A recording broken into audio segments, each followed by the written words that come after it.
大家好，我是小菜花，今天和大家分享西兰花加咸鸭蛋好吃的做法。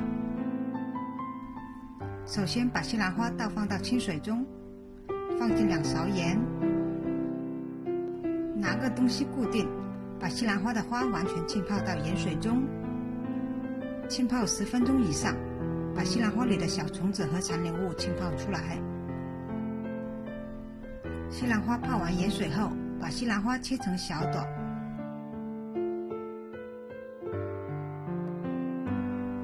把切好的西兰花再用清水清洗一下，多清洗2遍。洗好后捞起，沥干水分待用。1小块姜切成姜丝，1小根火腿肠，火腿肠切成粒。咸鸭蛋和皮蛋各1个，都剥好壳，全都切成小块。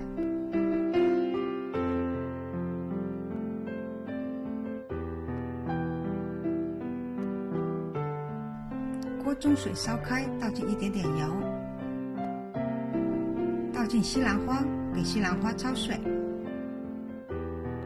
水再次烧开，关火捞起，沥干水分。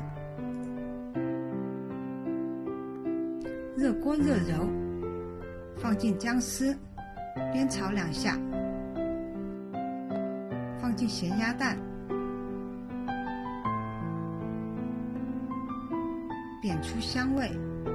咸鸭蛋炒出泡沫后，放进皮蛋，翻炒几下，把火腿肠放进来，翻炒一下，接着倒进1小碗清水，烧开后煮至汤变白，倒进西兰花，接着放进1小勺盐，少许鸡精，翻炒拌匀入味就可以了。今天好吃的西兰花就做好了。喜欢我的视频，欢迎转发、关注、点赞。